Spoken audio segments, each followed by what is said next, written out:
Right, and we're back, or we should be back. You'll have to let me know in the comments in a second if we are actually back, because that was a lot tighter than I thought it was going to be. Only a little 30-second advert break for you, but thank you, ladies and gents. Welcome back to the Redmen TV. If you've been with us since the build-up, big up yourselves.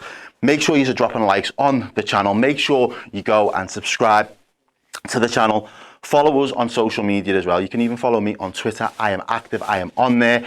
And we are now doing your player rankings. So you know the drill by this point.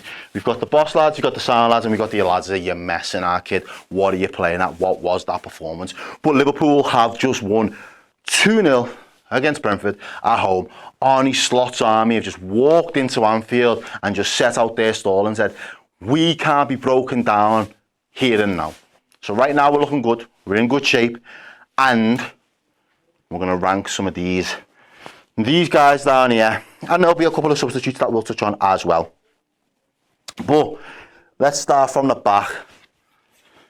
Alisson Becker. He, for me, is still one of our most important players in this squad in terms of there's probably at least 10 points a season. That sounds a lot, but I'd go there. At least 10 points a season. He can make or break for you. He is that pivotal to this squad. In terms of his own individual contributions, he is the difference between turning draws into wins and turning losses sometimes into those crucial draws against some of the tougher teams in this league. And I think certainly there was a moment at 1-0 where they're probably best chance of the second half, and you don't know when it's going to be the team's best and last chance, but it almost was, and it's that header. And all right, yeah, you think it's drifting in towards the back post. Liverpool defensively have been beaten by the ball, but Alisson's positional sense and awareness to just know that he just needed to cover his back post and to make himself as big as possible was crucial in that moment, and that's at 1-0. If that goes in, given the momentum and given the fact that Liverpool up until that point have been huffing and puffing and knocking on the door, but not really causing the damage to Brentford that was required, that completely changes the complexion of that game. So for me, you know, I'm going to pull my screen over here in a sec. Sorry if I've just gone out of shot slightly, ladies and gents, but I'm back in now. I'm just going to pull this and just have a quick look and see what some of you guys thought and think of Alisson's performance today. Because I already know where I would like to put him. But again, I do feel as though, you know, your shows, we're in this together. Let's see what we've got. People saying I'm back. Thank you very much, ladies and gents. Aidan saying, Ali's distribution has been top notch. Yes, I will agree with that. Redmen Faithful says Ali boss. See, this is where I was going. Oh, someone's coming in with some stats there as well.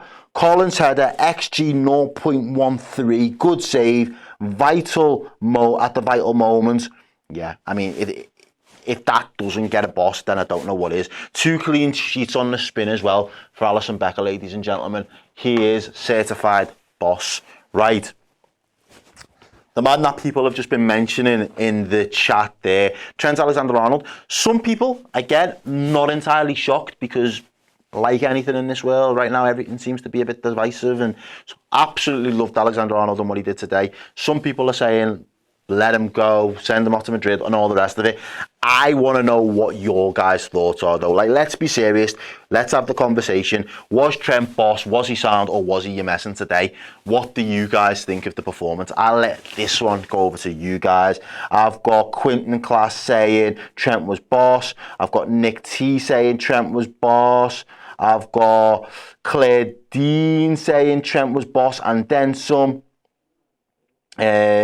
Who else have we got? Loss says upper sound. Bruce says boss but needs to chill. Diane Butler says he was sound, definitely. So yeah, I feel like the general consensus is he's somewhere in between the two, but people wouldn't be grumble if he was just sitting comfortably in the boss category. I think he was boss again today. I think defensively, especially in the first half, I think some of our better moments where we had to defend, there was no weakness in his game. He didn't look exposed. The guy up against him didn't really run at him. And I think, you know, It was that Potter, that young lad. He looked like he was having quite a good game, really, but Trent was his equal a lot of the time, and it didn't look like he was running rings round Trent, so he was running Trent ragged. But yeah, I've got people saying mid to sound boss, but slot once more from him next week. Maybe, yeah, and I think maybe that's the good thing.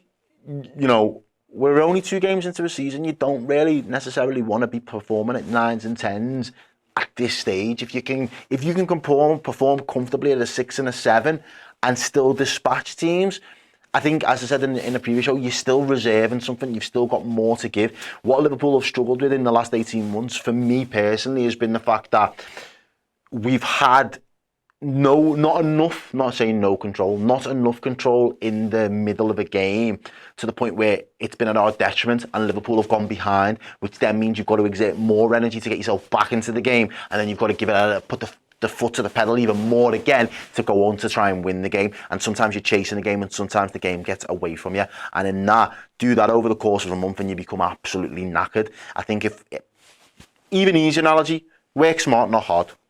That's how I'm going to break it down for you as well. Work smart, not hard. And I think the early phases of what Slot's trying to do is to get that as a little bit of a mantra for the lads. Let's not kill ourselves and run ourselves into the ground and be burnt out by Christmas. Let's work smart so we don't have to work hard. And then when we need to go hard, we can go home as well. Do you get me? Right. So, for me, this guy very much justified his inclusion back in the squad today.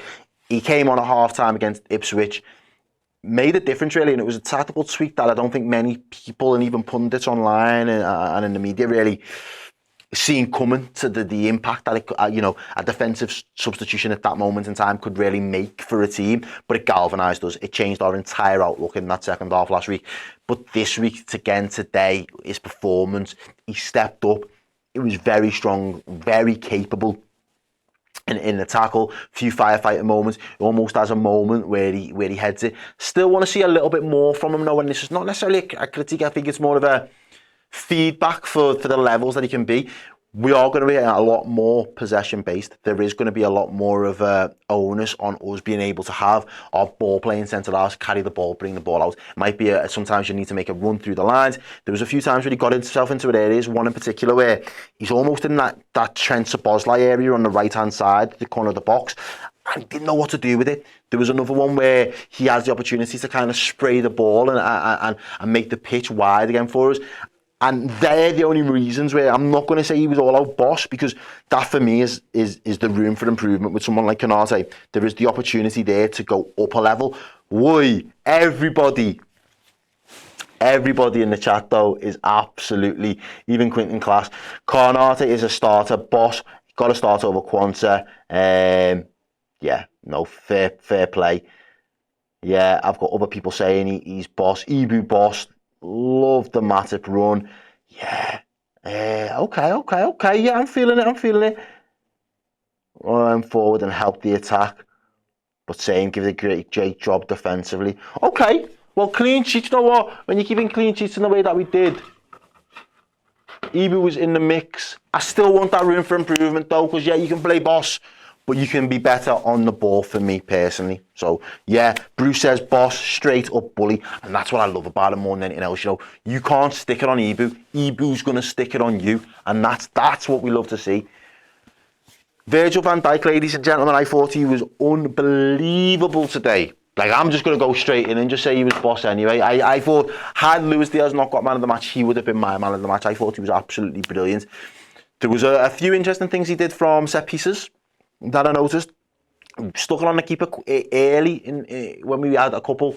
Really put them under on the goalkeeper, and there was a couple of corners that went into that area. I don't know whether his job was to just distract the keeper and be a little bit of a nuisance and allow someone on the near post to try and get a flick on or something. Didn't really quite work for us in that aspect, but then in the second half I seen him drop a little bit deeper and come towards the edge of the box for corner. So it is interesting to see how we're using Van Dijk on set pieces so far this season. But it will continue to be a work in progress, as are many things with Liverpool at the moment. But in terms of, you know, Mbeumo running at him, just ran out of steam. didn't want any of the smoke. Virgil van Dijk was unbelievable in all those moments, reading the game, keeping everyone full form. I said last week I thought he was good, but on my player ratings I said it didn't really strike me as a captain's performance in any way. That was more of a captain's performance. I think everything was really good from the back. Yeah, I've got people saying Van Dijk was the GOAT, he's the boss, 98 out of 100. Yeah, Ibu won. I've got Ibu stats in there as well. I genuinely think from that perspective, yeah, if Claire Dean says Virgil van Dijk was another stratosphere of boss today. I genuinely think it was an unbelievable performance from Van Dijk. And it wasn't one where he was in the trenches. Do you know what I mean? It wasn't one where, you know, the attackers were wave after wave and he was clinical. But sometimes you've beaten lads or you've beaten a team because they just know they're not going to get any change out of you. And I think Virgil dropped one of those performances today where he was just on absolutely everything. Everything was crisp. There was no bad passes. There was no dodgy touches. You didn't allow that team to think, I can get something out of you in any way, shape or form. And I thought that was really impressive today, to be honest with you. Andy Robbo, ladies and gents. I don't want to say it wasn't boss, because again, he's another one part of the defence that's kept a clean sheet. I think one thing that I will take, and this is just my observation again, people will watch the game differently. One of the things that I've been screaming for a while now, and it's been it seems like a long time, the cohesive balance between our left-hand side, Robertson, Diaz, and that McAllister, that third man in that midfield to make up that left-sided midfielder. If this is a sample, if this is a standard for what we're capable of now with that left-hand side, I'm quite pleased to see that it's starting to take shape again. Because for a while it seemed very disjointed. It seemed like there was individuals that were able to stand up and have moments, but as a bit of a unit on that area of the pitch, we looked a little bit lost. We looked a little bit untidy. We looked a little bit like that is a bit of a weakness in our game, whether it's an offensive weakness or whether you feel it's a defensive weakness and there's defensive frailties. But I think today, the combination of Diaz and Robertson worked really well. And I think it's no real surprise that as a result, Diaz is able to benefit not only with scoring a goal, but being able to create an assist. So I do think there's a lot of merit in being able to give the nod to Robbo and say, well, you was part of a boss performance, you was part of a boss back four, why would I not score you anything but boss? I think people are going to say, yeah, it was sound because he was probably the one in terms of individual defensive moments, probably had the least to do or didn't really look challenged in any real way. But I think it was a high sound performance, and I think that seems like I'm coming across like I'm bringing him down a little bit. People in the chat are all saying high sound, amazing effort, passion as usual. But I think the thing that endeared me the most was it looked a lot more cohesive in terms of what we were trying to do as a unit down that left-hand side. And for me, that is boss. And I won't change that. I'll stand on that. That is boss because I've been wanting to see that element for so long. But I will take what the people, the lads and the ladies are saying in the chat in terms of obviously his own individual performance. But I will like to give him a special nod for that. So you can sit there. You'll sit pretty. Hope you're not too mad at that. I hope you've understood my train of thought, and I hope that makes sense to you. And you can't get too mad at me. And I think there was the header as well. He reads the Jota header really well. I think everyone else has kind of given up on it. It's got no chance of going on target, but he stays alive to the danger. And I think the early exchange between him and Luis Diaz down that left-hand side where he gets a shot off, I don't think there's anything else he could really do in that moment. So it's nice to see Robbo looking kind of potent in an attacking sense again. He's got that verve back. One that I know you guys are going to want to wax lyrical about. Ryan Gravenberch. Boy, was he good. Was he good. I think the first half, again, bit of a slow burner. It's finding your feet. It's being able to read and see what the opposition team are trying to do and how they've set up about themselves. But having someone that is not only a willing runner, but someone who's good on the ball, someone who has got an eye for a pass, will run with the ball and carry the team up the pitch. There was a very sketchy tackle in that first half where, Steve Forty slipped. It just looked like a terribly timed tackle, if you're asking me. And he almost looks like he tries to two-foot him as well. So there's going to be moments like that where you're going to wince at your screen and think, oh, you're in the ground and you're pulling your hair out at him. But then there are going to be some moments where you're thinking, wow, this lad oozes class, his calming ability. Like, he runs into a half space and you think he's going to turn back on himself, and then the next minute, because three of their players are all now looking the other way, he just tries to drift and he's off and he's doing something completely different and he's moving the team up the pitch. And I think in moments like that, he's going to endear himself to a lot of Liverpool fans because he looks like he glides. It half looks effortless. I've got Spirit of saying, grab up a boss. I've got... Who else have I got? I've got Bruce saying, grab... Who else? What did he say? Zubi who? Yeah, that one as well. Adrian Waters, thank you very much. Big up yourself. I appreciate that. Thank you. Bar says, just boss. I've got people there saying, Claire Dean, Gravo boss. No one can work him out. Yeah, and I like that. I think that's a really good point. I think because he's very much an unorthodox 6, quote unquote, I think people can't really. Do you go tight to him? Do you let him have the ball? Do you let him come out with the ball? Do you let him play it through the lines? Do you wait for him and then see? People can't really work out this guy. There was a couple of flicks around the corner and the ball, one touches, flicking over people's heads. Just protecting the ball, keeping us ticking, keeping it moving. Doesn't do fancy. And I think that's what the point Steve had made before, where he said, there are times where you can play the risky pass, but if you don't need to, then don't play it. That's something that Slot wants from his team. And if he's the person in that position that gets that the most and can deliver on that, I think then the team know, okay, well, we're not playing anything risky right now. If Ryan's keeping it safe, we can all keep it safe. Yeah, Humaz says he's getting into his stride. People are coming back now saying we might have fleeced buying for him. What a player. I thought he was really good today. I think he was. So let's see. Grab it, finding possession needs. Yeah, and I think this is fair, and that's why I'm going to bring it up there. Finding possession needs to tidy you up for the tackles for 2 bookings in 2 games. Yeah, because at the end of the day, you will eventually end up with a suspension, and that might come at a crucial point in the season when we really do need you for, you know, it could be a game against City, it could be a game against Chelsea, Arsenal, whatever it might be. We want, if you're going to be our 6, we need you available more often than not. I think there's a Rodri-esque Fernandinho knack to that position that comes with time and experience ultimately, because they've mastered the art of being able to get away with the soft fouls. You can't excuse the foul that he got his yellow card for today. That's inexcusable. You should always get booked for that. But there are a couple where, you know, the art of being able to just pull a player back or, you know, stop and break up a counter, but seemingly ghost away and elude the yellow card, and the ref keeps his cards in his pocket. So again, that comes with experience and time, if I'm being brutally honest. But in terms of what he's doing on the ball for us at the moment, it's nothing short of phenomenal. Yeah, I think people are very happy that he has bossed another game. 2 for 2, ladies and gentlemen. 2 for 2. Is he the answer for our issues to the 6? Who knows? Far too early to say. Is he doing the best possible job that he's able to do at this here moment? I believe the answer to that is yes, if you're asking me.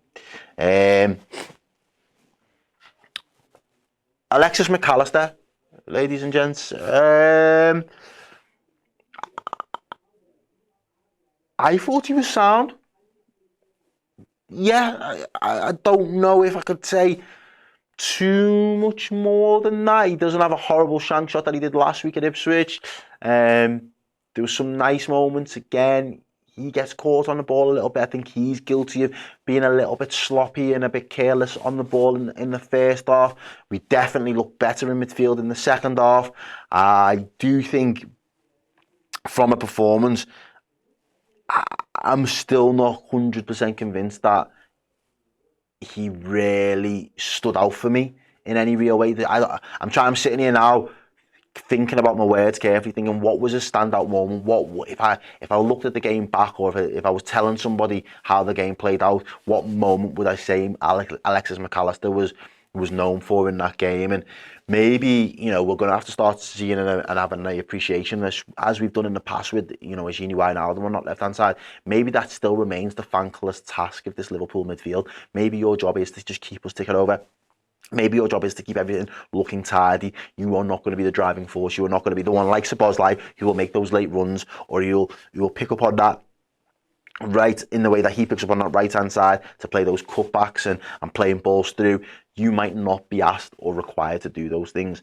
I think, yeah, Nathan Tarr, right, was sound. I've got Nathan Tarr saying barely noticed him today. Again, I don't think it's about not noticing him. I think it was just about keeping everything ticking over and just playing it simple. I think there was moments where I noticed he was a little bit sloppy in the first half, but I think in the second half he was better. I can't say he's a high sound. I'm not going to say you're close to you're messing or anything like that. I'm just going to place him firmly in sound. You put your reflection of how high or low you feel that is. That's absolutely fine. To me, it was just sound. So it's on you guys, really. If you thought he was a high sound, sound. If you thought he was a low sound, sound. Either way, I just think there's still more to come from McAllister. Maybe it is a fitness thing. Maybe it is kind of trying to play him back into form a little bit off the back of the Copa America. And maybe it is just instructions and what he's been asked of in this particular moment. So, again, I'm going to need to see more games from him. But yes. Who else have we got in midfield?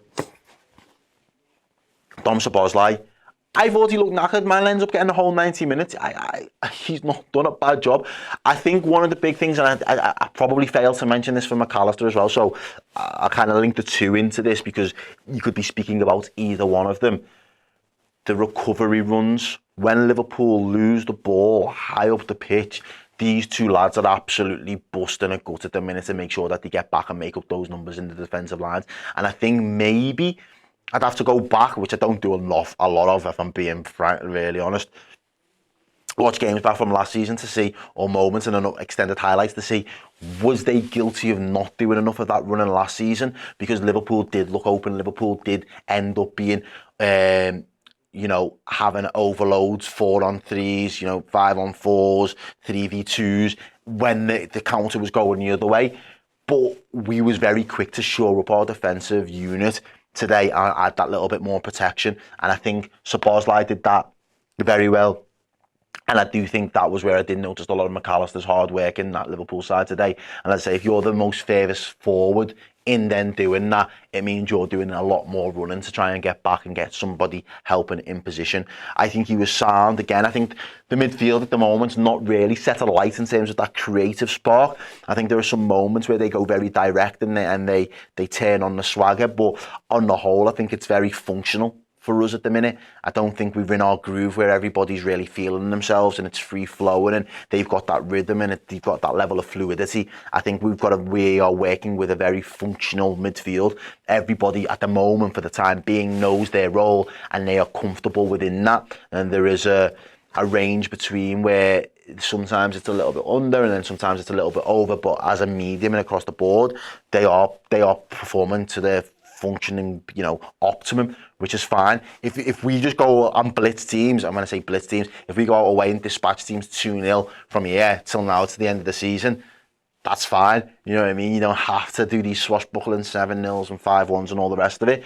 But I think in terms of just feeling your way into a season, just starting to see glimpses of these guys starting to tick over, and you can just see, as I say, I'd put him in there as well as another one who was just sound. For me, I've got people there saying the same. The Parisian Amy says Szoboszlai was Bosto.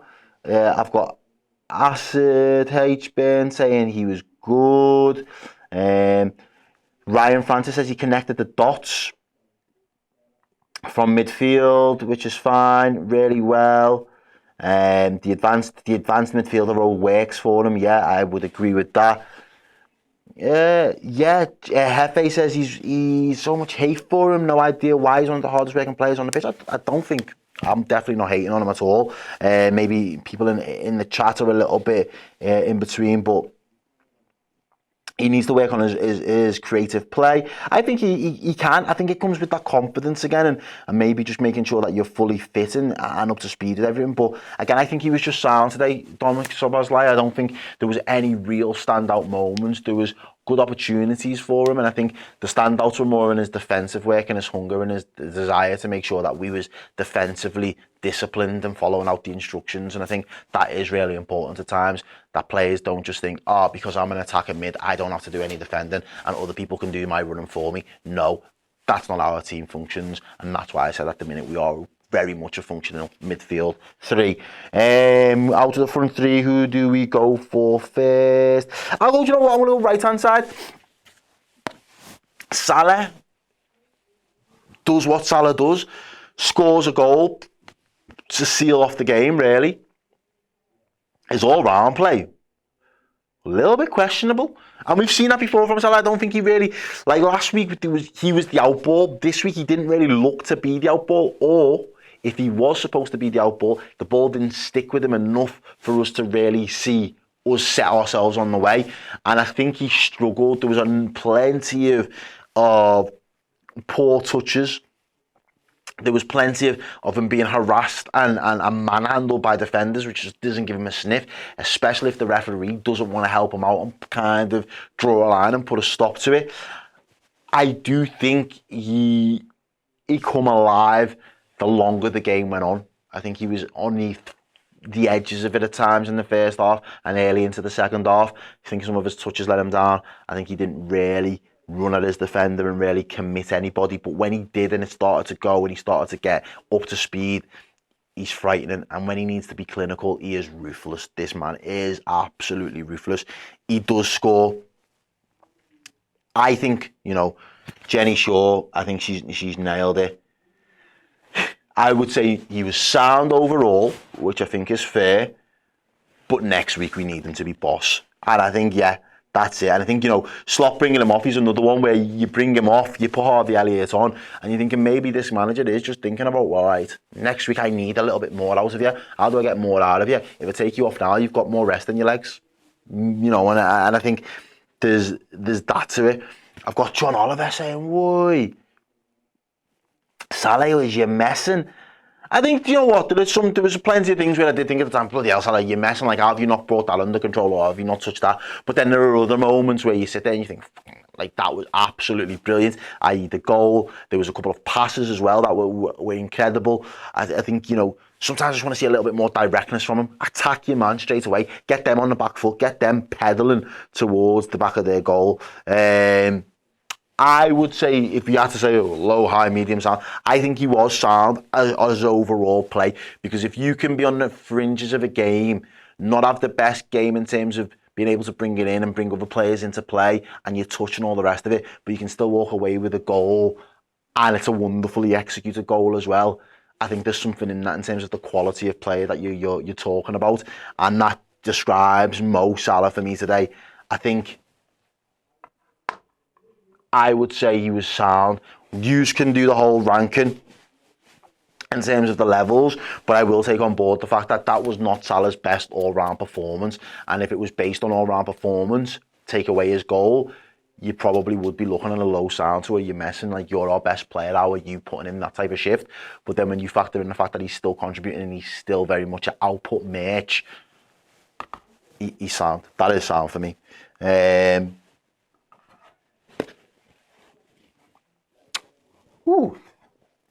Diogo Jota.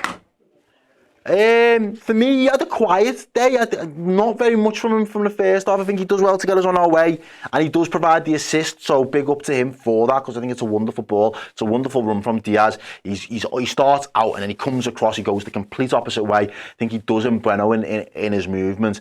But outside of that, I don't think the team around him created enough for him in that first half. So I think he looked like he was completely out of it. And then in the second half, he does come into life a little bit more. He gets a few shots that are blocked. See Brentford that are defending for their life. He does make it more difficult for them. I don't think it was his best game in Liverpool's yet. And I think his all-round play again was I'd say better than Mohammed Salah's. But his end product obviously wasn't there. And I think for that reason, I don't think he can get much more than I'd say again, another high sound. Between the two of them, there was a good performance in there. Between the two of them, there was a boss performance in there. But individually, I don't think either of them done enough to be boss on their own. And I hope that makes sense as well. I've got people in their chat, all of you seem to be saying very similar sort of things. High sound, Jota sound, quiet sound, Jota sound, Diogo sound, Jota low sound. Okay. And last but not least, I've been messing with Diaz for the minute now. He's been sat there just chilling. Anyone watches this at the wrong order will probably think, what the fuck has he been on? If you Luis Diaz has been down there as if you're messing. The hate agenda towards Diaz is real, but no, it's honestly not. This guy today was brilliant, to be fair to him. I think he worked hard going backwards, defending, helping out Andy Robertson. Like I said before, the cohesive side to that, or approach on that left-hand side is a vast improvement to what I've been used to seeing. My only ask is that is now the bar, and we can improve from that. I think that is a good place to start, but that needs to stay. It can't just be here in fits and starts. It can't just be as and when. That, as what we've seen with our right-hand side for so many years now, has been such a consistent pillar of Liverpool's quality. The left-hand side equally needs to not necessarily match it toe for toe, but it needs to be able to hold its own. And I think today was a very good example of Luis Diaz being able to do that. Definitely up there for player of the match. I said if it wasn't for his goals and his assists, it would have been Van Dijk.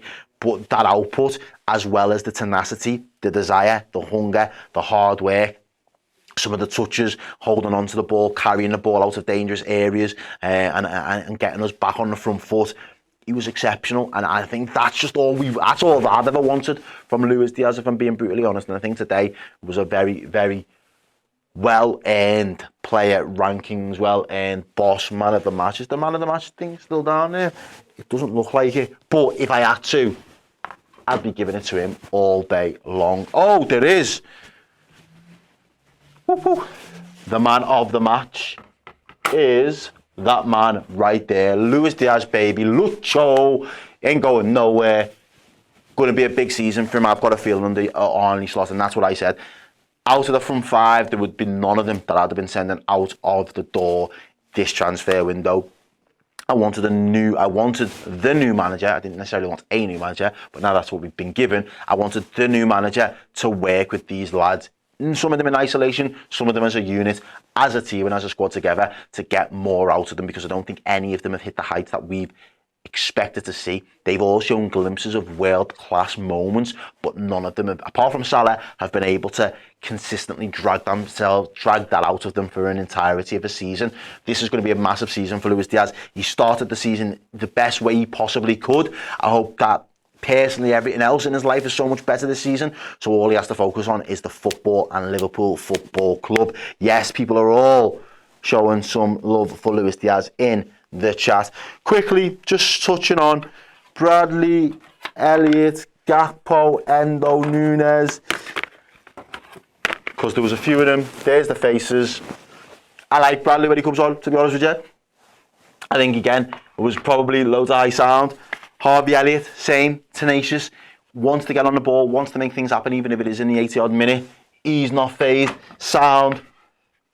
I don't think it's really fair to rate Endo, because he wasn't on for very long. Coming in place for Gravenberch, the rest of his legs. Sound. That's not a low sound, by the way. It's just I'm running out of space. Gakpo and Nunes. There is going to be interesting conversations about these two lads in the coming weeks. How do they push their way into the starting lineup? How do they get more minutes in this team? I think there will be a lot of conversations about it, and at this moment in time, while we're winning, you've just got to be happy. These lads will be happy for the team, but they will want more for themselves. The only way to do that is to be consistent on the pitch, continue to work hard, continue to graft, and when your opportunity comes, take it with both hands. That would be my advice to both of these lads, because their chances will come, but they have to capitalise. They have to make the most of when those other lads go through a little bit of an off or cold patch, which I don't want either. I just want all of them to be on smoke from now until the end of the season. But we know that's not how football works, ladies and gents. So for me, again, both of the lads there can be sound. Again, that's no slight on where they finish just because of where I placed them on the board. Don't get it twisted. But ladies and gentlemen, they have been your player rankings. I have been your host, Errol Smith. This has been the Redmen TV.